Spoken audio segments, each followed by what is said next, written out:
रात गहरी होती ही शहर की हलचल थम जाती है, लेकिन कुछ जगहें अब भी जागती रहती है। एक छोटा सा रेस्टोरेंट, बाहर से साधारण लेकिन अंदर छिपे हुए हैं हजारों कहानियां। लोग यहाँ सिर्फ खाना खाने नहीं आते, बल्कि कुछ भावनाएं साझा करने, कुछ खुशियां और कुछ दुख बांटने आते हैं। कोई कहानी सुनाने आता है, कोई अपनी पीड़ा बताने। इस रेस्टोरेंट में हर रात का मतलब होता है नए चेहरे, नई बातें, और उन बातों के बीच छुपा होता है असल जिंदगी का सार। यहाँ खाना केवल पेट की भूख नहीं मिटाता, बल्कि दिल की भूख भी पूरी करता है। क्या आपने कभी सोचा है कि रात के अंधेरे में एक छोटी सी दुकान किसी की जिंदगी का आशियाना बन सकता है? आज हम देखेंगे एक ऐसी ही कहानी। 2019 की लोकप्रिय फिल्म मिडनाइट डिनर की शुरुआत एक बड़े से शहर में छोटे से रेस्टोरेंट को दिखाते हुए होती है। इस रेस्टोरेंट की खास बात यह है कि ये रात 12 बजे से सुबह 7 बजे तक खुला रहता है। इस रेस्टोरेंट का मालिक एक अकेला व्यक्ति है जिसका नाम सान है। उसके परिवार में और कोई नहीं, और वो पूरी तरह से इस रेस्टोरेंट के लिए समर्पित है। इसे कहा जा सकता है कि ये रेस्टोरेंट उसके बच्चे जैसा है। यहाँ कुछ नियमित ग्राहक आते हैं जो रात होते ही अपने पसंदीदा व्यंजन खाने आते हैं। जो लोग यहाँ खाते हैं उनका मन भी प्रसन्न हो जाता है। कोई भी नौकरी पेशा या परिवार का सदस्य बिना यहाँ का खाना खाए वापस नहीं जाता। नियमित ग्राहकों में यो और पोलो नाम के 2 लोग हैं, एक पुलिस अधिकारी और दूसरा एक मध्यम आयु वर्ग का सज्जन। वो अपना काम खत्म करके यहाँ रात में खाना खाने आते हैं, बातें करते हैं और मन को तरोताजा कर घर लौटते हैं। ये उनकी रोज की आदत है। इस रेस्टोरेंट में कोई फूड मेनू या कार्ड नहीं होता। पुराने जमाने के चौक से लिखे हुए कुछ व्यंजनों के नाम ही यहाँ मिलते हैं जिन्हें ऑर्डर करना होता है, पर इन व्यंजनों का स्वाद किसी भी मशहूर और महंगे रेस्टोरेंट के भोजन से कम नहीं है। खैर, आज 3 नए ग्राहक सान की दुकान पर आए हैं। तीनों अपने फोन में व्यस्त है। मेनू कार्ड न पाकर वे थोड़ा निराश हो जाते हैं। तब सान उनके पास आकर पूछता है कि वो क्या खाना चाहेंगे। तीनों अपने अपने पसंदीदा व्यंजन बताते हैं, लेकिन सान कुछ कहे बिना अपने किचन में चला जाता है और बड़ी खूबसूरती से उनके लिए तीनों की पसंद के अनुसार 3 व्यंजन बनाता है और लेकर आता है। पहली बार तीनों ने ये खाना खाया और पूरी तरह मोहित हो गए। सुबह होते ही होटल में बचा हुआ खाना सान ने रेस्टोरेंट के पास रखे एक कुत्ते को खिला दिया। फिर बाजार जाकर सब्जियां और अन्य सामान खरीद कर वापस आ गया। यही सान की रोजमर्रा की दिनचर्या है। सान रोजाना लीजा नाम के एक सब्जी विक्रेता से सब्जियां खरीदता है, इसीलिए उन दोनों के बीच अच्छी दोस्ती है। आज रात भी वही तीनों नए क्लाइंट आए हैं। वे कल रात से इंतजार कर रहे थे कि कब फिर से रात होगी और वे कल की तरह मजेदार रेसिपीज का आनंद ले सके। यहाँ लीसा भी आई है जो सान की एक नियमित ग्राहक है। जब सान सभी के पसंदीदा व्यंजन बनाने लगा तब लीसा का बेटा आया। लीसा का बेटा खयान एक बॉक्सर है और रोजाना इस रेस्टोरेंट में आता है। खाने के बाद सान उसे घर छोड़ देता है क्योंकि लीसा रेस्टोरेंट के खाने के साथ कई ड्रिंक्स भी पीती है। हुयान के पिता नहीं है, उसकी माँ ही परिवार चलाती है। अगले दिन हुयान अपने दोस्तों के साथ इस रेस्टोरेंट में आया। इस रेस्टोरेंट की खास बात यह है कि यहाँ आकर कोई भी अपने मन की बात छुपा नहीं पाता, चाहे वो दुख की कहानी हो या खुशी की। इसी वजह से सान अपने ग्राहकों की खुशियों और परेशानियों को जान पाता है। अगली सुबह जब सान रेस्टोरेंट के लिए बाजार जा रहा था तो रास्ते में उसकी मुलाकात मिंग से हुई। मिंग विकलांग है और उसकी माँ उसे हर जगह व्हील चेयर में लेकर जाती है। मिंग भी सान की दुकान की नियमित ग्राहक है। वो सान से शिकायत करती है कि वो उसका पसंदीदा खाना अब नहीं बनाता, जबकि सान जानता है कि उसे वो कितना पसंद है। ये सुनकर सान मिंग से वादा करता है कि आज वो उसका पसंदीदा खाना बनाएगा। फिर वह बाजार जाकर मिंग की पसंदीदा रेसिपी के लिए सब्जियां खरीद कर रेस्टोरेंट लौटता है। उसे अच्छी तरह से पकाता है। रात को मिंग आती है और खाना खाती है। खाना खाते हुए वह अपने पिता को याद करती है। मिंग का मन उदास देखकर सान उसे पूछता है तो वो बताती है कि उसके पिता भी सान की तरह मजेदार खाना बनाया करते थे, लेकिन आज वह हमारे बीच नहीं है। खैर, इसी समय वहाँ हुआन आता है। कल रेस्टोरेंट से लौटते वक्त उसका हेलमेट गिर गया था। जब वह बॉक्सिंग हेलमेट पहनता है तो मिंग उसे देखकर बहुत हंसती है। एक बच्चे का हंसता चेहरा देखकर हुआन को भी बहुत अच्छा लगता है, इसीलिए वो मिंग को हंसाने के लिए और भी मजेदार बातें करता है। इस तरह उनके बीच एक अच्छी दोस्ती बन जाती है। हुआन मिंग को गोद में उठाकर व्हील चेयर तक लेकर आया। इसके बाद मिंग की माँ नीला आती है और उसे वहां से लेकर चली जाती है। अंदर जाकर हुआन सान से जान पाता है कि मिंग को किसी बीमारी के कारण चल फिर नहीं पाती। तभी हुआन को अस्पताल से फोन आया। उसकी माँ वहां भर्ती है और वो तुरंत माँ के पास पहुंचता है। हुआन माँ से कहता है, तुमने दिन में भी शराब पीनी शुरू कर दी, जिस कारण तुम्हारा पैर फिसला और गिरने से ये स्थिति हुई है। ये सुनकर उसकी माँ उसे मारने लगती है। वो कहती है, तुम्हारा हेलमेट खराब हो गया था, इसीलिए सोचा थोड़ी ज्यादा मेहनत करके तुम्हारे लिए नया बॉक्सिंग हेलमेट खरीद दूं, जिस कारण पैर फिसला और मैं इस हालत में हूँ। ये सुनकर हुआन भावुक हो जाता है। उनकी इतनी बहस सुनकर पास से एक नर्स दौड़कर आती है, जो और कोई नहीं बल्कि मिंग की माँ नीला होती है। हुआन उसे देखकर बहुत खुश होता है। नीला भी हुआन को देखकर खुश होती है। उनकी ये प्यारी सी मुस्कान देखकर हुआन की माँ कुछ समझ जाती है और मन ही मन सोचती है, शायद उसका बेटा अपनी बहू चुन चुका है। कुछ दिन बाद लीसा स्वस्थ होकर बाजार आई। सान हमेशा की तरह रेस्टोरेंट के लिए सब्जियां लेने आता है। लीसा सान से कहती है, मेरे बेटे का नीला के साथ कैसा मेल होगा। ये सुनकर सान कुछ समझ नहीं पाता कि वो क्या उत्तर दे, इसीलिए वो चुपचाप वहीं खड़ा रहता है, क्योंकि शायद लिसा नहीं जानती कि नीला की एक बच्ची भी है। फिर देखा जाए तो लिसा इस विषय को लेकर इतनी गंभीर थी कि उसने 2 खत लिखे। वो सान से कहती है, तुम एक खत मेरे बेटे को देना और दूसरा नीला को। सान इस बात पर कुछ कह नहीं पाता। वो दोनों खत लाकर दोनों को दे देता है। नीला को यह खत देने पर पता चलता है कि लिसा ने इसे ऐसे लिखा है जैसे हुआन ने उसके लिए लिखा हो। इसीलिए जब शाम को वहाँ हुआन आया तो नीला उसे देखकर शर्मा जाती है, समझ नहीं पाती कि उसे क्या बात करे। इसीलिए ज्यादा देर नहीं रुकती और जल्दी अपनी बेटी को लेकर चली जाती है। यहाँ से जाने के बाद सान हुआन को उसकी माँ का एक खत देता है और कहता है कि ये तुम्हें नीला ने दिया है, ताकि हुआन सोचे कि ये खत नीला उसके लिए छोड़ कर गई है। खत के अनुसार वो दोनों एक थिएटर में मिलते हैं। मज़ेदार बात तो ये है कि पूरे थिएटर के दौरान हुआन बस सोता रह गया। थिएटर खत्म होने पर वो दोनों जब बाहर निकलते हैं तो नीला कहने लगी, तुमने मुझे यहाँ बुलाया और खुद ही सोते रहे। ये सुनकर हुआन हैरान हो जाता है और पूछता है, मैंने तुम्हें यहाँ कब बुलाया। तब नीला कहती है, तुमने ना सिर्फ मुझे खत लिखकर बुलाया बल्कि व्हाट्सएप पर मुझे आने के लिए यहाँ की लोकेशन भी भेजी है। ये कहकर वो अपना फ़ोन आगे बढ़ाती है और फ़ोन का मैसेज देखते ही हुआन समझ गया कि यहाँ क्या हो रहा है। वो सीधा सान के पास जाकर पूछता है कि उसे ऐसा ड्रामा करने की क्या ज़रूरत थी। तब सान साफ तौर पर बताता है कि ये सब उसने नहीं किया बल्कि उसकी माँ ने किया है। ये सब जानकर हुआन अपनी माँ पर बहुत गुस्सा होता है, जिस पर रेस्टोरेंट में बैठा एक आदमी उसे कहता है, इसमें दिक्कत क्या है, तुम नीला को पसंद करते हो। तब सान कहता है, तुम्हारी माँ तुम्हारा भला जानती है, वैसे भी तुम कभी हिम्मत नहीं करते नीला को अपने दिल की बात बताने की। वहाँ तुम्हारी माँ ने परिस्थिति समझकर पहले से ही बात करने के लिए एक मौका बना दिया और मुझे लगता है कि नीला भी तुम्हें पसंद करती है, नहीं तो वो तुम्हारे साथ मिलने नहीं आती। तब हुआन कहता है, मैंने तो नीला को सारी सच्चाई बता दी कि ना वो खत मैंने लिखा है और ना ही व्हाट्सएप पे वो मैसेज मेरा है, वो मेरी माँ ने किया है।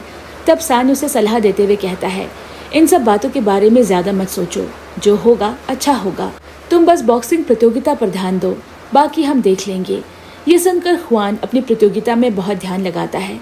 मैच शुरू होता है और पहले वो अपने प्रतिद्वंदी से हार रहा था, लेकिन जब आखिरी मौका आता है यानी आखिरी राउंड, वो अपने अतीत के दुखों को याद करता है, अपने पिता के ना होने और माँ की लगातार मेहनत को। ये सब सोचकर उसके अंदर एक अजीब सा जज्बा जाग उठता है और वो अपने प्रतिद्वंदी पर जोरदार मुक्के मारता है, जिससे वो प्रतिद्वंदी खड़ा नहीं हो पाता। अंत में हुआन अपने प्रतिद्वंदी को हराकर जीत जाता है। हुआन की सफलता से सभी बहुत खुश हैं। हुआन नीला को गले में एक चेन पहनाकर शादी के लिए प्रपोज करता है। नीला पहले से ही हुआन को पसंद करती थी, इसीलिए वो उसके प्रपोजल को स्वीकार कर लेती है और इस तरह उन तीनों की जिंदगी खुशी खुशी बीतती है। जब सभी लोग रेस्टोरेंट में बैठकर खाना खा रहे थे, तभी एक लड़की वहां आई। ये लड़की एक एड एजेंसी में काम करती है। उसका नाम मिया है। उसने उस रेस्टोरेंट में खाना खाया और सान के खाने से उसे प्यार हो गया। साथ ही रेस्टोरेंट में मौजूद बाकी सभी के साथ भी उसकी एक गहरी दोस्ती हो गई। मिया बहुत ही सरल और सच्ची थी। लेकिन उसके भारी वजन की वजह से वो हमेशा थोड़ी हीन भावना महसूस करती।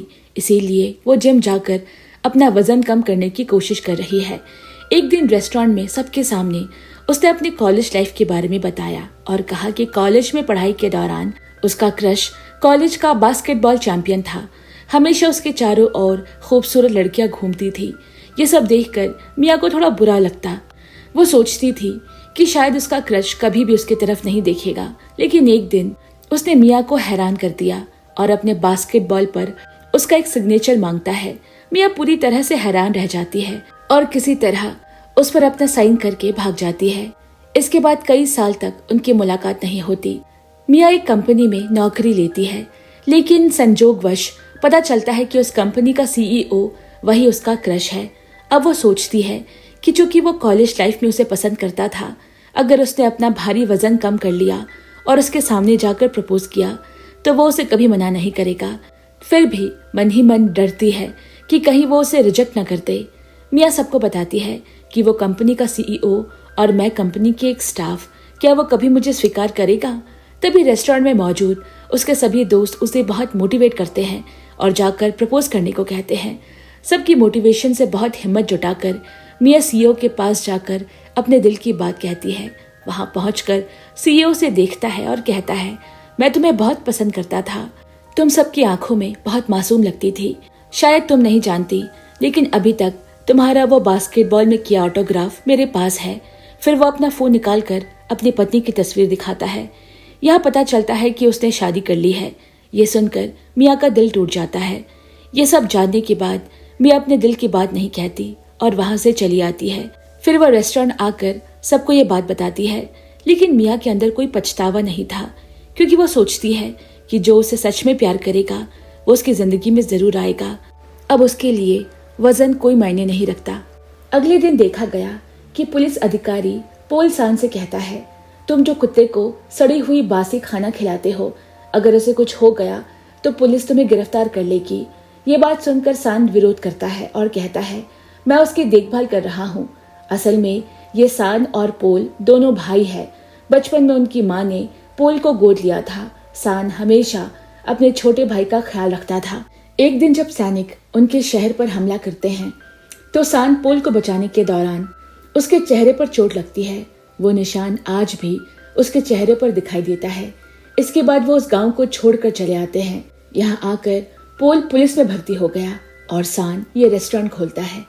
सान बचपन से ही अपनी माँ से थोड़ा बहुत खाना बनाना सीखता था। फिर कुछ दिन बाद जब सान बाहर कुत्ते को खाने खिलाने गया, तभी एक लड़की गिटार का बैग कंधे पर लटकाए दूर से सान को देखती है और पास आकर पूछती है, क्या यहाँ रात का खाना मिलेगा? ये सुनकर सान कहता है, हाँ बिल्कुल, आप अंदर आइए। लड़की अंदर आ जाती है और चारों तरफ अच्छे से देखती है। तब सान उसे गर्म गर्म सूप लाकर खिलाता है। फिर सान पूछता है कि वो क्या खाना चाहेगी, क्या खाने की इच्छा रखती है। लड़की बताती है तो सान उसके पसंदीदा खाना बनाकर उसे खिलाता है। असल में सान का रेस्टोरेंट बंद हो चुका था क्योंकि बाहर मौसम अच्छा नहीं है, बर्फ गिर रही है। फिर भी उसने इस लड़की को वापस नहीं भेजा। लड़की सान से कहती है, अंकल मैं बहुत दूर से यहाँ संगीत सीखने आई हूँ। मेरे पास पैसे नहीं है, कृपया मुझे माफ करे, मैं आपके खाने के पैसे नहीं दे पाऊंगी। सान हंसते हुए कहता है, कोई बात नहीं, तुम्हें खाने के पैसे नहीं देने पड़ेंगे। साथ ही सान उसे कहता है, जब भी तुम्हें भूख लगे या खाने का मन हो तो तुम यहाँ चली आना, मैं तुम्हें खाना बनाकर खिलाऊंगा। इस तरह एक दिन लड़की सान के रेस्टोरेंट आती है और उसे बताती है कि मुझे एक पार्ट टाइम नौकरी मिल गई है, अब मैं खाने के पैसे दे पाऊंगी, साथ ही गाने का अभ्यास भी अच्छी तरह कर पाऊंगी। इसी खुशी में लड़की गिटार बजाकर गाना शुरू करती है। भाग्य से उसी रेस्टोरेंट में एक संगीतकार बैठा था।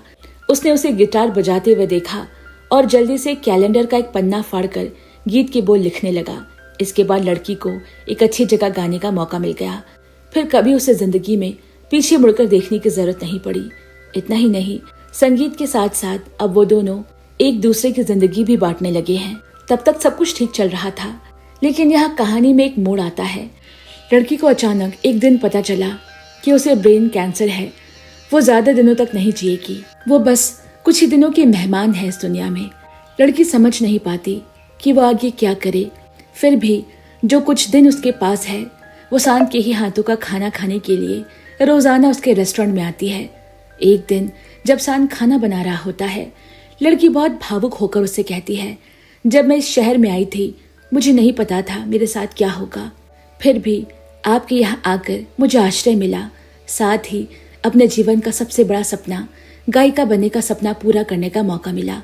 ये कहकर वो रो पड़ती है, जिससे सान का भी मन बहुत उदास हो जाता है। इस रेस्टोरेंट में न केवल वो गायिका बल्कि उसका प्रेमी भी बैठा है। उनकी प्रेम कहानी भी तो इसी रेस्टोरेंट से शुरू हुई थी। इसी तरह समय बीतता गया। फिर एक दिन उसका समय समाप्त हो गया। वो सबसे विदा लेकर इस दुनिया की माया छोड़कर चली जाती है। उसके चले जाने के बाद उसका प्रेमी बहुत अकेला हो गया। अपनी प्रेमिका की यादों को लिए वो उसकी याद में गीत संजोता। इतना कुछ होने के बावजूद भी वो म्यूजिक कंपोजर कभी भी इस रेस्टोरेंट में आकर मिडनाइट डिनर करना नहीं भूलता। रेस्टोरेंट आकर सान से बात करता तो उसे अच्छा महसूस होता।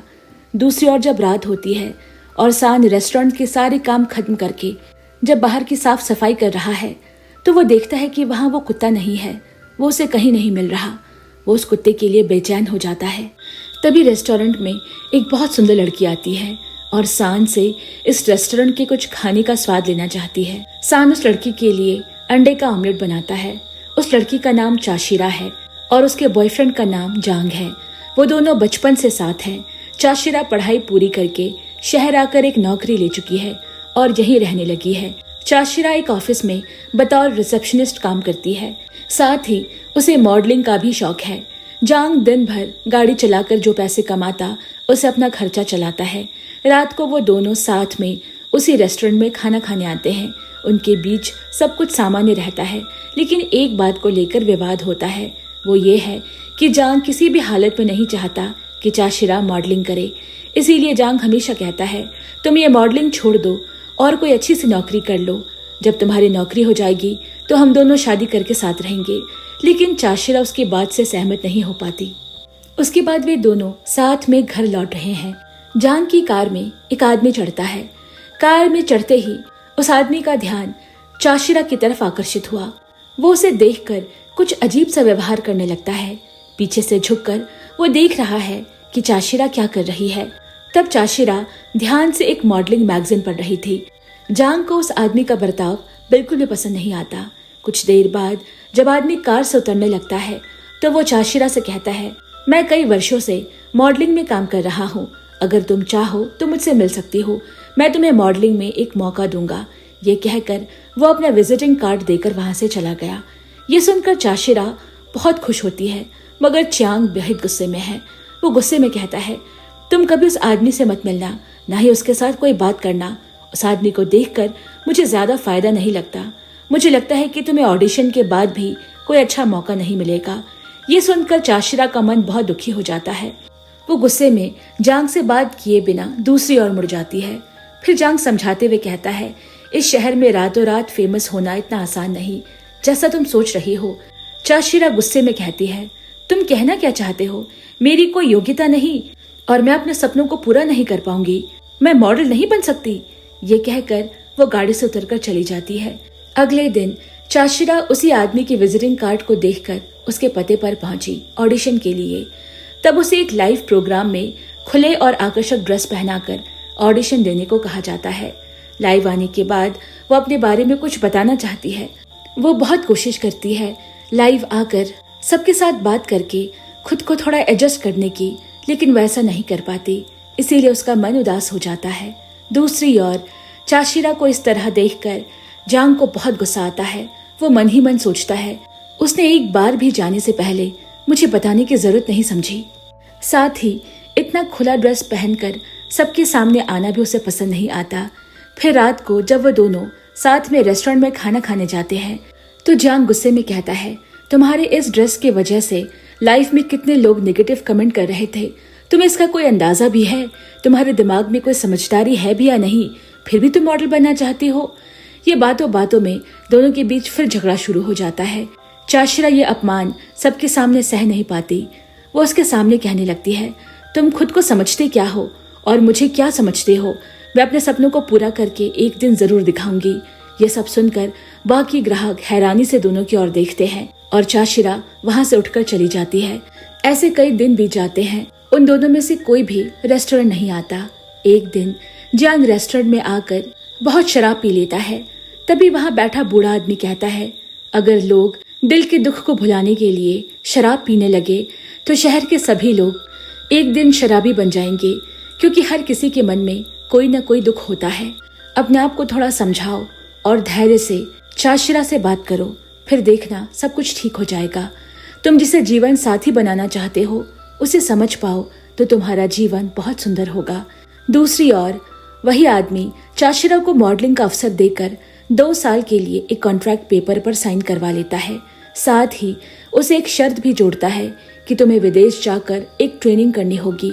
अगर तुम उस ट्रेनिंग में अच्छा कर पाओ तभी तुम्हें टॉप मॉडल घोषित किया जाएगा। कई सोच विचार के बाद चाशिरा उन पेपर्स पर साइन कर देती है और आखिरी बार के लिए जांग से मिलने आती है।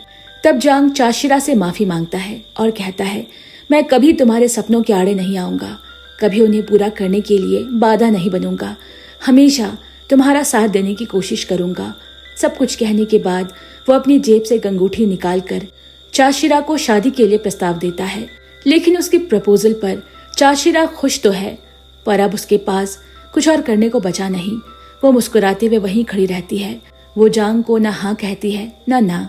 फिर भी वो बहुत भावुक होकर रोते हुए जांग से कहती है, इस शादी के लिए मुझे थोड़ा समय चाहिए। मैं बड़ी मॉडल बनना चाहती हूँ, जिसके लिए मुझे विदेश जाकर 2 साल की ट्रेनिंग करनी होगी। मैं लौटकर फिर तुमसे शादी करूंगी। उससे पहले मैं कुछ भी नहीं करना चाहती। अगर तब तक हमारे बीच अब जैसा प्यार है वैसा ही बना रहा तो हम शादी करेंगे, और अगर मैं देखूं कि हमारा प्यार पहले जैसा नहीं रहा तो हम शादी नहीं करेंगे। ये कहकर वो वहां से जाने लगती है। उसकी ये सारी बातें सुनकर जांग अंदर से टूट जाता है, लेकिन वो उसे कहता है, मैं जानता हूँ तुम जरूर वापस आओगी, मैं हमेशा तुम्हारा इंतजार करूंगा।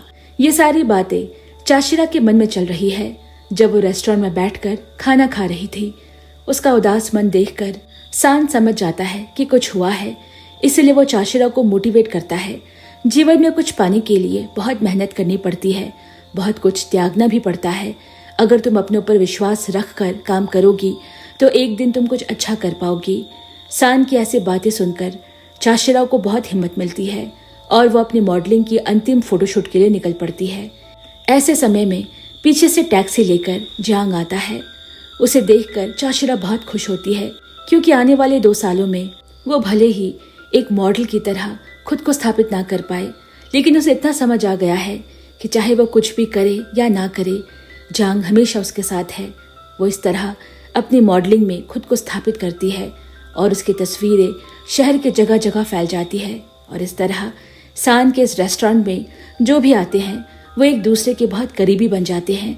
इसी के साथ ही ये कहानी यहीं पर खत्म होती है। तो आपको ये फिल्म कैसी लगी मुझे कमेंट में जरूर बताएं। आज के लिए बस इतना ही, फिर मिलेंगे एक बेहतरीन कहानी के साथ। तब तक के लिए मैं आप सभी से विदा लेती हूँ। Bye bye and take care.